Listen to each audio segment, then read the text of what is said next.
Today we have another cross-podcast event, a doubleheader. We're going to be discussing the Fanatic. All right, you're going to help me make some fucking cash, bitch.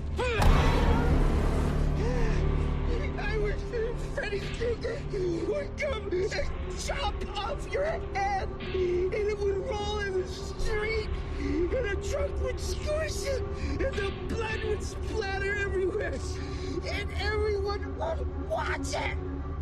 With me tonight is Jerry Jensen, host of Ratings, and Jacob A. Miller, host of Dissecting Cinema. How are you fellas doing tonight? What up, man? Hanging in there. How are you doing tonight? I'm feeling dandy, Jerry. Thank you for asking. Okay, so can somebody enlighten me on the directing career of Fred Durst? Because before this movie was coming out, I thought Fred Durst was dead. I thought Limp Bizkit died in 2004 maybe, and I thought he crashed and burned with them. So where did this whole directing foray come from with Mr. Durst? This is probably the most low-key out of any of his movies. He did two films before. One starred Jesse Eisenberg and was called The Education of Charlie Banks, and then he directed a big commercial vehicle with Ice Cube called The Long Shots, and that was in 2008. So that was the last time he directed any kind of film. The Long Shots, was that the one with like Ice Cube, like training a young woman to be a football player or something like that? I believe so, yeah. I think that was it. And he actually, you know what? He has had an acting appearance on the failed Adult Swim show, Mostly for Millennials. I didn't even know that was a thing. Well, speaking of failed things, is Fred Durst even like a name that is synonymous with success? How many Limp Bizkit fanatics do you run into on a daily basis? Were any of you guys big Limp Bizkit boys in your skater days? Limp Bizkit boys. No. Devin Sawa was a real big Limp Bizkit fan, as we find out in this movie. But as far as the modern day Fred Durst notoriety, there's next to none. I didn't know that this was Fred Durst. I thought it might have been a different Fred Durst when I heard that it was Fred Durst that made this film, because there's no reason for Fred Durst to be attached to it. Nobody gives a fuck.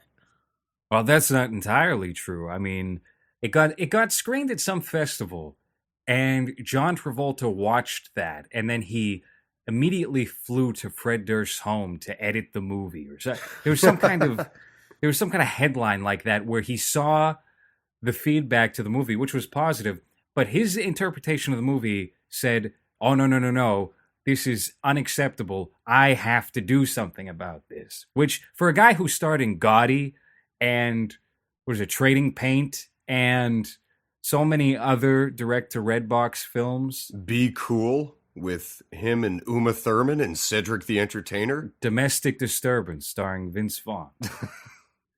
Certainly a guy whose library has just been unfettered with classics since 25 years ago. You know what I think? He's kind of like the anti-Nicolas Cage right now, like LowRes is saying. He's just in all these endless recyclable Redbox titles, but at least with Nicolas Cage, who does the same thing, those movies are fun. Those movies are great to watch, even if they're terrible, because he makes them better. John Travolta does not have that charisma. John Travolta has become a chore to look at. You think about a guy who, what did he debut? I think in Carrie in 1976, and he was advertised as like this heartthrob and this absolute, like, gonna be a superstar, and he was for a really short time. But now it's like, when you see his face, it needs to have a different prosthetic on it every time. I'm thinking of when he played Bob Shapiro in the O.J. Simpson show, and he looked like the guy from fucking Elephant Man in it with the prosthetic he had on his face. So, but here's the thing: I don't know if I would say that he's the anti-Nicolas Cage. There's something to it in that I view them as very similar, but John Travolta is a more he's just his being in these films is somehow more subversive because he was a respected actor and just like a normal, everyday, average leading man guy, and he doesn't venture too far out of the park as far as exploring roles. This might be like the highlight of that, the peak. But you know, it's great that you reference American Crime Story, because that's a great example of him just being his regular John Travolta self. But the external aspects of that being so kicked up a notch and it not fitting and vibing with things that it just makes it bizarre. And I think that was kind of the case with Gotti as well, where he was plopped into this movie, did the best he could, and there's just so much around it that doesn't vibe with him, but he still marches forward anyway. I don't know, it just makes for a very weird spectacle. Are you telling me so he's competent enough even at this juncture?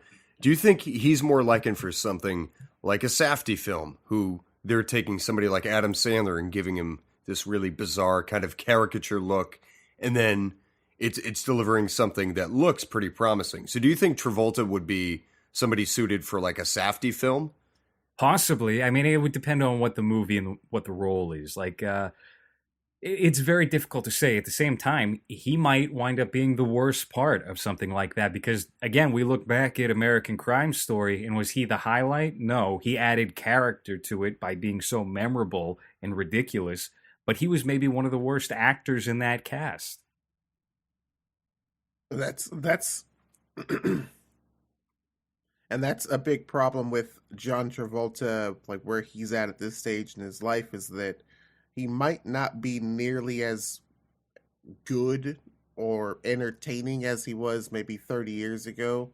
Say, even something like a Broken Arrow, even that kind of like over the top version of him is way more entertaining than what he can put together now. But he's got the notoriety that would put him in. I mean, I don't know too many directors that would turn down John Travolta just because the name attachment to it would get you a couple of bucks alone if it's promoted at all. So he's just in that weird spot where he used to be really talented and really good, and now kind of is about average, if not shitty, in most of the stuff that he does. But he's still popular enough to get some of these roles that maybe could go to someone else, and a project that has a bad spot in it with John Travolta could maybe do better because somebody with new talent could come in and breathe some life into this project, which might have helped this film a little bit. Someone different than John Travolta. Not that he does a good job if you're going to go as far onto like the spectrum as this character goes. I get it. We get what he's trying to do. But if you wanted a more restrained approach to this character, I think there's probably somebody else that could have done a lot better in the role, and it might have helped the film a little bit. Did he do better than Sean Penn's imitation of a Down syndrome man, at least? That's the benchmark. If you go past that, you're like, all right, okay, it could be worse. If you got somebody to play a more accurately autistic role here, that it maybe wouldn't have the same kind of flair that the movie currently has. I think trying to perfect everything, if you get somebody who does that, then you wind up with a very bland performance. And what we have here is something extremely cartoonish and over the top, and considering the nature of the film, it's not dissimilar from what the material and what the editing style and everything surrounding it calls for. So I think, if anything, I'm not going to make the argument that this is a great, amazing John Travolta performance. I actually think he's pretty good, pretty decent, all things considered. But I think if you didn't have that this is a much worse film. Well, I see. I don't think so. I think the story is fine. The Fanatic concept isn't terrible at all. You know, the Robert De Niro film that I've mentioned to you before, The Fan, works in the same way and follows some of the same modes. And, you know, somebody tries to get in, finally gets the attention of the person that they're obsessing over, and there's more of a relationship between the characters, but it's articulated in such a way that the character doesn't need to be nearly incapable. For me watching this film, I question who the fuck feeds Moose. This guy can't cook his own food, right? There's no fucking way. There's no way he can do a lot of the stuff you would need to do to be a 68-year-old man, right? Yeah. And how far he took it means that without like a nurse or the young girl character like living with him and doing a lot of stuff means that there's like this gap in the believability of the character just because of how far John Travolta takes it. I actually don't think it's a bad movie. I liked the film. It's not, again, like you said, it's not great, but I liked it, and I liked John Travolta's performance. But I think that the narrative could be done again with a more dramatic tone to it, because I thought most of this film was like funny to me. A lot of those problems with the plot, or at least with his character and how he exists and survives, could have been solved if you just made that female character, the friend of his, the name of the character is not coming to me at this moment. If you just made that character his daughter, that explains away a whole lot of Leah. Their relationship sort of functions like that already, where when she meets up with him, she's like, dude, you can't do it, like things like this, things have to work like this. So you could see he's too awkward to perform in the regular world. And it doesn't necessarily explain why she would hang around him anyways. He's like almost he's almost dangerously autistic. I mean, he is dangerously autistic, right? So what makes a 23-year-old photographer living in Los Angeles want to hang out with a 68-year-old man that could possibly just snap and choke her over a fucking, autographed prop from a shit film? I have to ask a question. So what do you guys make of Durst then as a director? So LowRes, if you enjoyed elements of this movie, do you find him competent? Because if you tell me Fred Durst is making a movie, I'm just not watching it. So he's just. I mean, it's weird, right? Because in some ways, I would say he's extremely competent, and then in other ways, there are major problems in terms of plot holes with this film. Like, for example, Moose has a run-in with his fellow street performer. Moose is John Travolta's character. He dresses up as an English Bobby and goes out and tries to raise money that way. And Poppycock. Oh boy. So he does this for a living, and he has a run-in with a street performer who's kind of an asshole, and this street performer has a partner. Him and the partner get into a scuffle. The partner goes off. He disappears. So the street performer tries to recruit Moose as his backup guy, right? But then in the next scene, we see that the partner is back with the guy. Just unexplained. And then in the next scene that features that guy, the partner's gone and he needs Moose again. And there's a lot of weird cuts like that, things that don't go in a narrative formation, things that are not easily explained. Like later in the movie, we have a maid who is accidentally murdered by Moose, and she's just hanging out in the backyard throughout 50 minutes of the film. And finally at the end, there's like a little pin put in things, even though, it could have been resolved like so much earlier and it wouldn't make sense. So there's a lot of story problems and editing problems as far as that goes, as far as the narrative goes. But taking a look at the style of the film, a lot of the odd illustrative transitions and the choices of the actors, like actually Leah, the girl who plays Leah, I can't tell if she's a bad actor or just suffered from bad editing. And there's a weird voiceover from her that is shoehorned in, and you can tell was like a last-minute thing to try and make sense of the overall story, and it doesn't really work. So there's a lot of problems as far as that goes, but there are a lot of interesting creative decisions made with this film. Okay. Well, I think my thing is I'm wondering if they didn't shoot some of the stuff they had planned to shoot. Right? Yes, that's what it feels like. It feels like they ran out of money with 25% of the movie left. Right. So the final, those animated transitions, those have got to be done in post. Not just done in post, but they had to have been decided also, on in post. I think, and I could be wrong about this, we'll have to check, I think I remember seeing John Travolta's name as a producer. So what probably would have happened was he put his own money into the project to try and get this movie done. Because I know it was made back in 2016, 2017. It sat around for a little bit, and then it just finally got released this year. Let me just check real quick. But I think that's probably a very sound theory that this movie was unfinished, at least for a period of time. Well, wait, to liken Durst maybe to somebody else that might be in his league, another rock star of all people. So does he have similar issues to those that we tend to weed out of the works of Rob Zombie? Like he has a good eye for things or something like that, but in terms of like story and dialogue, he's just he just pukes onto paper essentially. Hmm.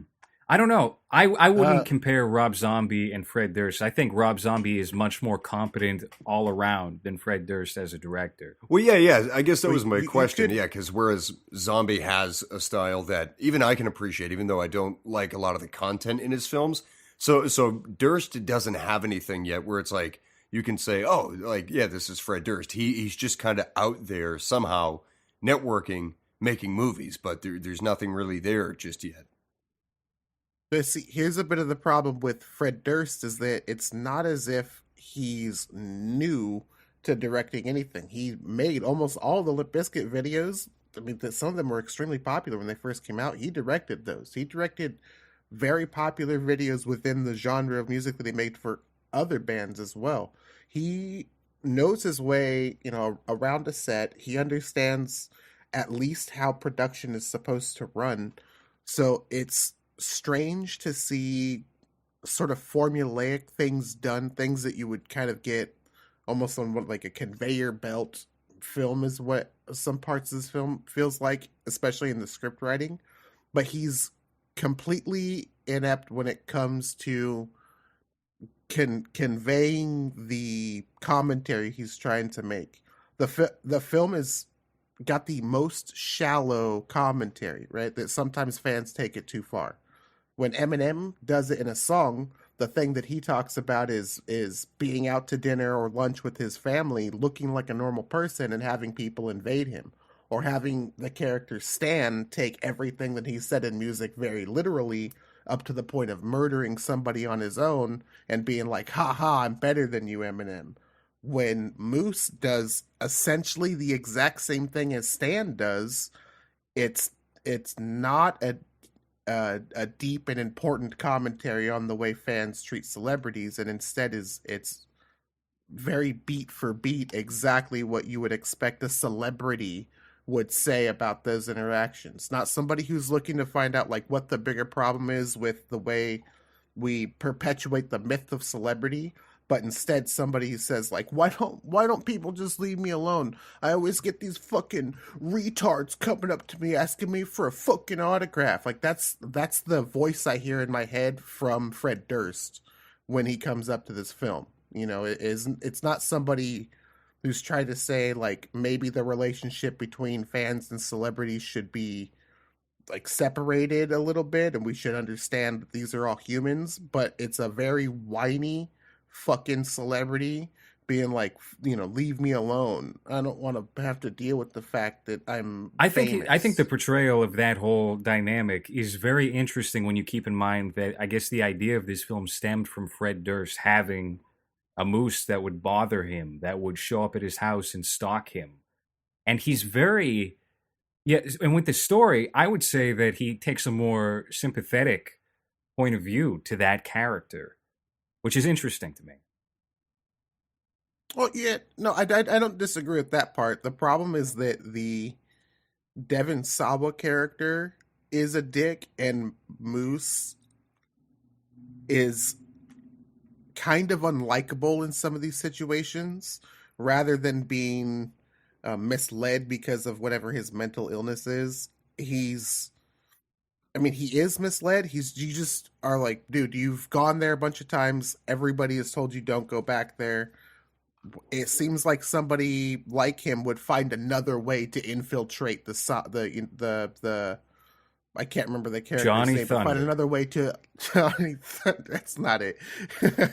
To find another way to Hunter Dunbar. Hunter Dunbar. Like, that's that much name better. is so bad. I'd rather be called Johnny Thunder.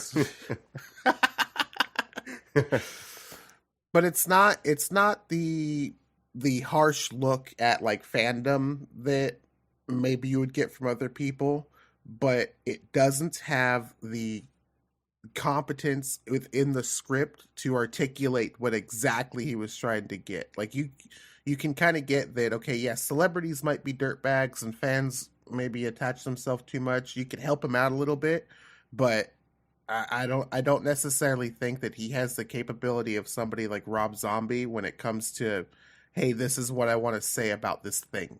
I mean, and it is exactly that. He's not nice to anyone. The guy that's trying to help him out to get Hunter Dunbar's autograph tells him, "Hey, tomorrow Hunter Dunbar's going to be here." This is the first thing that happens in the movie, and Moose goes, "Well, why didn't you tell me that? You know, I got other shit going on." Like he gets pissed instantly. There's no balance. I think the Leah character needed to be that balance, right? Where he approaches her kind and sympathetically, and you see that the guy's not a dick, and maybe he's just combative because he has to live for, like I said, like 70 years as an autistic person, where because without that you just get this kind of a dick. It seems like he's choosing to be a dick to everybody else, but his autism makes him like Hunter Dunbar. Do you think that was Fred Durst just giving up on the film and trying to humiliate John Travolta? Just feeding him lines, like not unlike maybe we do from time to time, where it's just like, hey, why don't you say this? Actually, do this line. Try that, and then putting that in the final cut. No, I got a question. With what Jerry was saying about that real kind of whiny attitude he picked up on, then is this maybe one of those movies that's a little too self-important for its own good, that it doesn't see those glaring issues that it has, like with dialogue or with direction or whatnot, because it takes its own premise way too seriously? Might it be one of those movies? I don't think so. I think this movie's very aware of what it is and did the best that it could do with the material granted. That was my take anyway. What do you guys think? Well, I think John Travolta at some point kind of realized that maybe the narrative they're pushing and the film they're making don't necessarily work perfectly together. So he needs to add something to the character. And like Hans is saying, maybe he had some free range and could ad-lib a little bit. That tells me that, okay, this isn't a snobby film in general. Maybe Fred Durst initially taking it, was kind of had his own head up his ass a little bit. Like I said, there's a whole scene where Devon Sawa is rocking out to Limp Bizkit, and he literally says, "Oh, do you like Limp Bizkit? I used to love Limp Bizkit. This is really good." And it plays for, I had it written down the time it goes on. They play like a good 30 seconds of a Limp Bizkit song, but not to where Fred Durst starts with lyrics, just the patented That makes me think that he's so self-aware of this movie and how ridiculous it's going to be that it's the complete opposite of any kind of pretension. Right. Well, maybe initially I thought that maybe that scene in itself is something that it's that self-insert that a really pretentious writer might do. But when you get to parts, Moose getting up to the piano and playing his you shake my nerves and you rattle my nerves, and he's just like screaming, hitting the piano and then running around the house with his fucking antlers. Like, obviously no one's taking that shit seriously.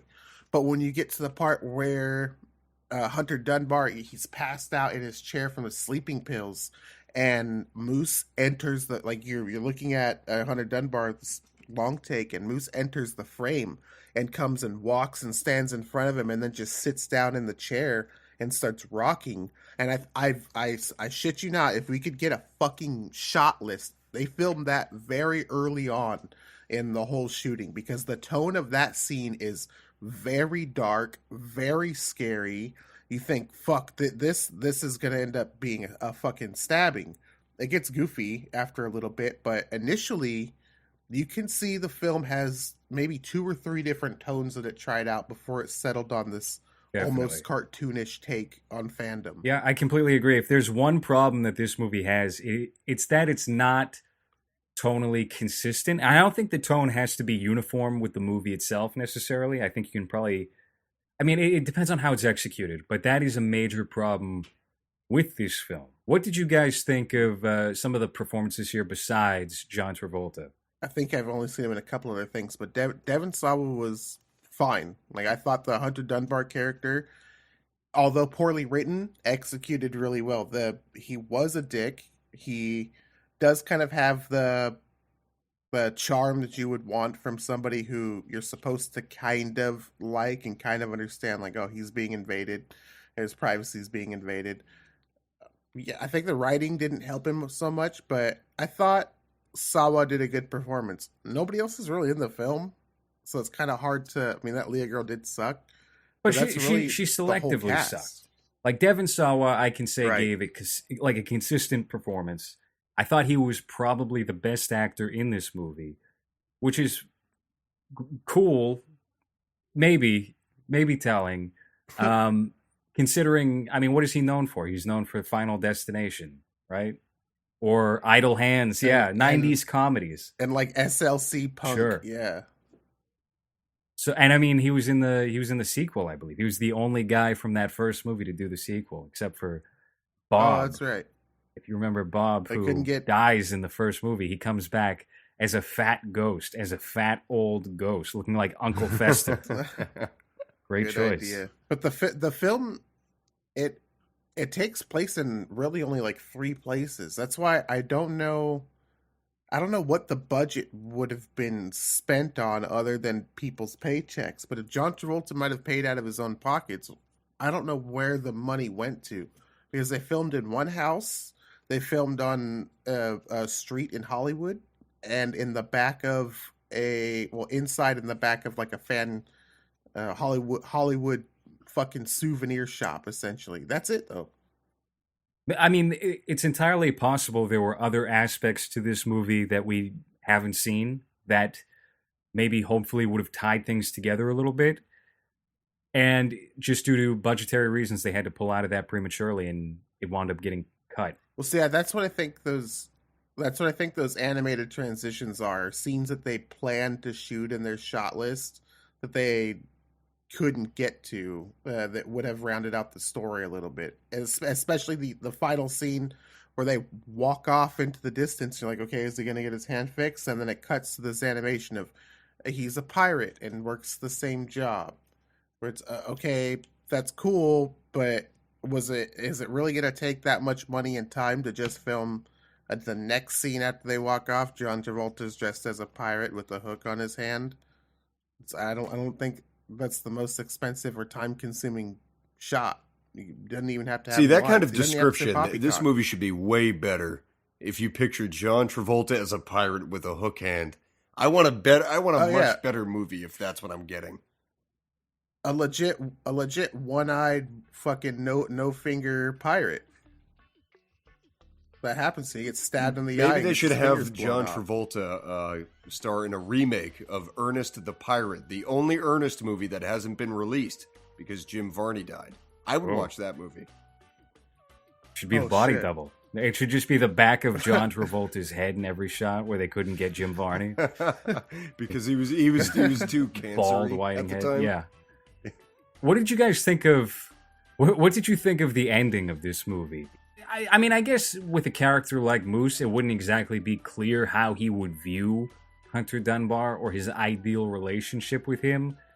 But it feels almost gay at times, and then it feels parental, and then I don't know, it jumps around between so many things. You don't know what his real desire is with this B-list celebrity figure. Yeah, the whole tying him to the bed thing, I don't know if that's... See, that's the thing, too, is not knowing how actually competent Fred Durst is as a filmmaker, because there seems to be too many limitations on this film to really get like a flavor for him. I can't tell if it's an homage to Misery or if it's like a direct ripoff. To have this uber fan of somebody who works in the biz strap somebody to a chair or to a bed and then threaten their life in some way, or try to nurture them in some way, which is like some of the things that happen in those situations. There's this editing choice where about halfway through this interaction with Devon Sawa tied up on the bed, it becomes like a dream sequence, and there's you're not sure if it's happening exactly the way that you're seeing, or if maybe this is John Travolta or Moose imagining that this is going on. It doesn't make any sense. Devon Sawa very easily tricks John Travolta. He's just like, hey, untie me now and fucking we'll be friends. And he's like, okay, cool, I'll do it. That sounds like a good idea. I think second best guess at all. It's strange, but I like the aesthetic that's applied in that whole scenario. I think that maybe it's a little over the top to think that Devon Sawa would get the imaginary shotgun from above his bed and then blow off fucking they could have fingers and established shit. that shotgun being there too, and it would have at least felt almost realistic, as opposed to just surprise, we have a gun right above his head in the bedroom. You never saw it. It's not in any shot, but here it is. Well, he mentioned it. This is another thing that I think is indicative of possibly that Fred Durst wants to be a good director but just can't. That he knows that he should set up that there's a shotgun, but what he does is he has Devon Sawa kind of mentioned it one time in a dialogue rather than showing it being there or having a reason for it to be there or something. So would you say that's kind of like a Deus Ex Machina type thing where it just kind of like pops up? Yeah. Yeah, okay. It literally comes from above him. Like I mean, if any other director had done it, I would have thought it was like religious symbolism in their film. But I don't think Fred Durst has the capability of creating subtext in his content. But he does. He just pulls it right off the thing. And I think that the turn to blowing the fingers off and stabbing in the eye it's cool or whatever, but it's not tonally consistent with what the film has been setting up. I don't think it's too inconsistent with that character, though, where he kind of goes in and out of this fake Hollywood role when he approaches Moose, when he has to put on that tough guy act. You can see that he's kind of forging it a little bit, and then he does it for real and he sickens himself because he knows he's gone too far. And then the rest just doesn't make any sense at all, where Hunter Dunbar doesn't call the police or whatever. I mean, I guess in California especially, he would have been in trouble for doing that to a home intruder. That's cruel and unusual. But no, he would have been 100% fine. That's stabbing him in the eye after shooting him? Anything. Well, I mean, you would just argue that you got into a fight, right? This guy's been stalking you for weeks. Are you going to tell the cops, no, after I shot his fingers, he laid down on the ground and crying and I stabbed him in the eye? No, you would just be like, he fucking attacked me, tied me up to the bed, and I had to defend myself. And he wouldn't stop after I blew his fingers off. You could lie. The motherfucker doesn't even try to lie. He just like, okay, yeah, cops came to my house. Yep, dead. There's a dead maid out there. I know I never saw her.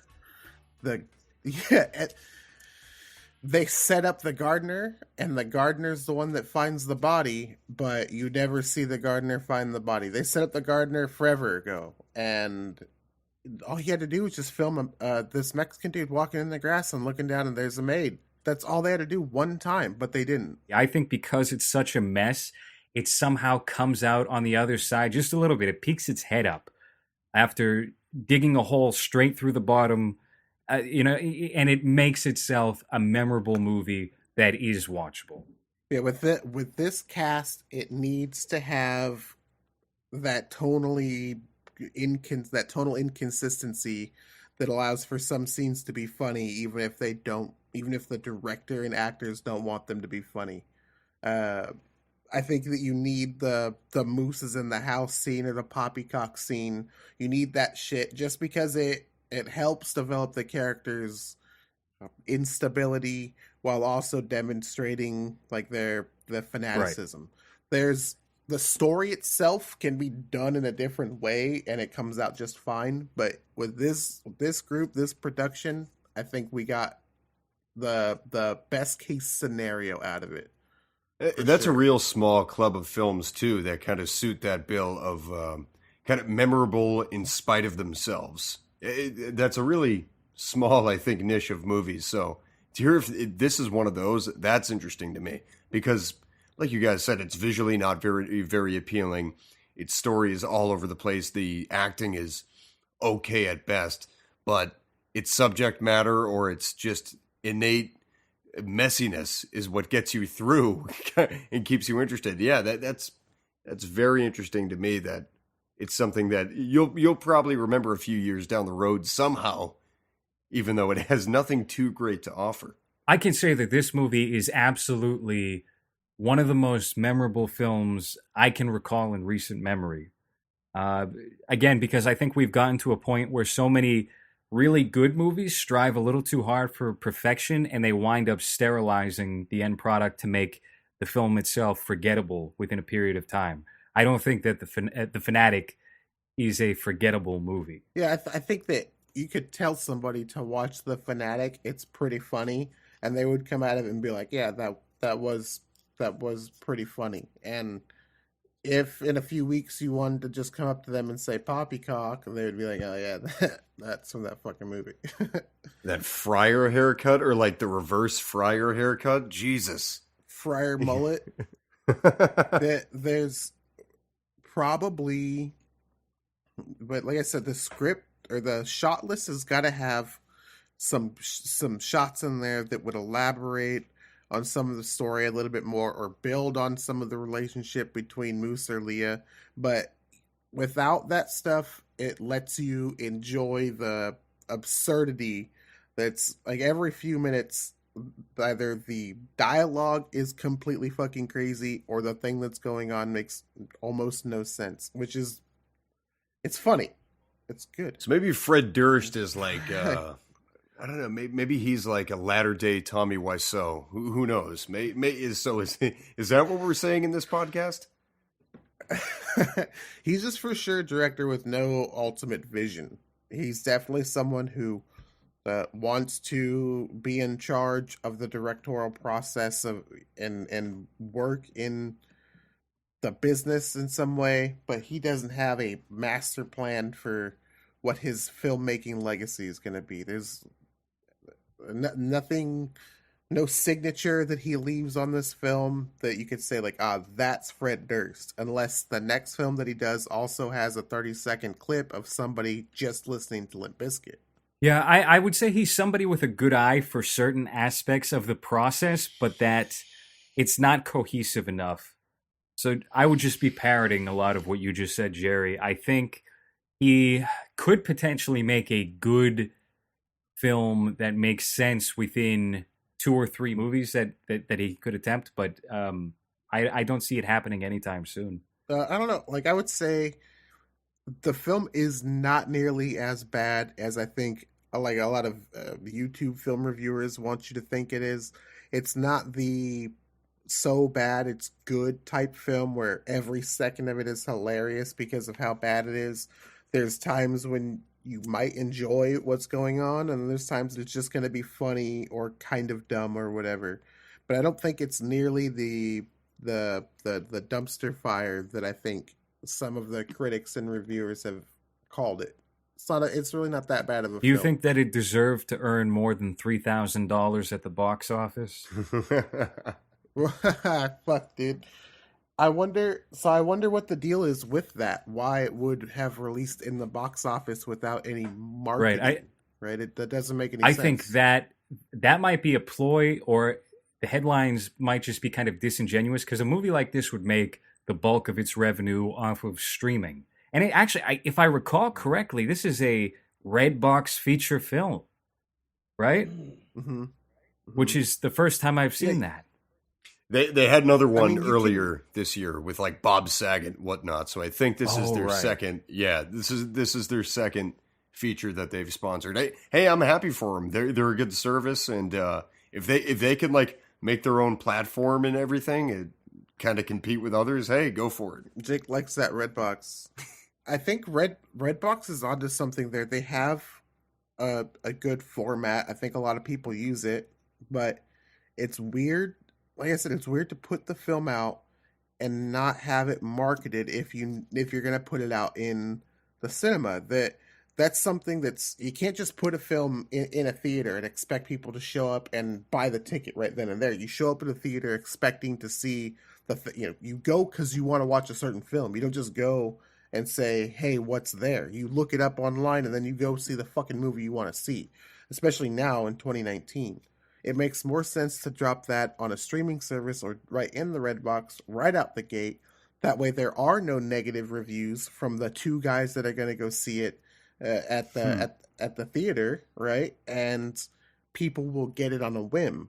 Maybe you make your money back regardless of if it's good or not, because so many people get it on a whim. That there's a movie called like Transmorphers. I saw the director of that film talk about how they made more money than they expected. They lost money, but they made more money than they expected because they didn't tell anybody about it, and they just put it in, I think it was Hollywood Videos or something like that. They put it in whatever chain they could for DVD rentals, and people accidentally got it expecting to get Transformers.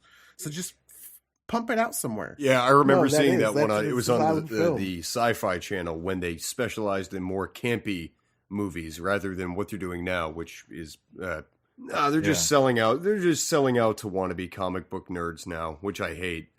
So anyway, I don't know. I find it a very predatory practice to just prey upon fog-brained adults who can't be bothered to pay attention to the actual title of the movie when checking out. You know, they're just trying to surprise their son with a gift. Like, ooh, I got the movie you wanted to see. Oh, wait, sorry. No, not quite. Anyhow, The Fanatic, what a great movie. I loved it. I have it at number 13 on my list of films for the year. How about that? Well, then. Is that all right? There you go. It might be actually around like 17 or 18 at this point, but last I remember, I did have it at number 13 just because there's so many unmemorable films that have come out this year. Although I will say that 2019 is turning it around in the last quarter. Maybe we'll get into that on the next show. All right. Yeah. All right. For the next episode, we'll be talking about Joker, directed by Todd Phillips, known for his movies Old School and The Hangover Part 2. The G.G. Allen documentary Hated. Which he made by selling John Wayne Gacy paintings, I believe. Yeah. There's a very interesting history there. All right. We'll be getting into that. Thank you for listening.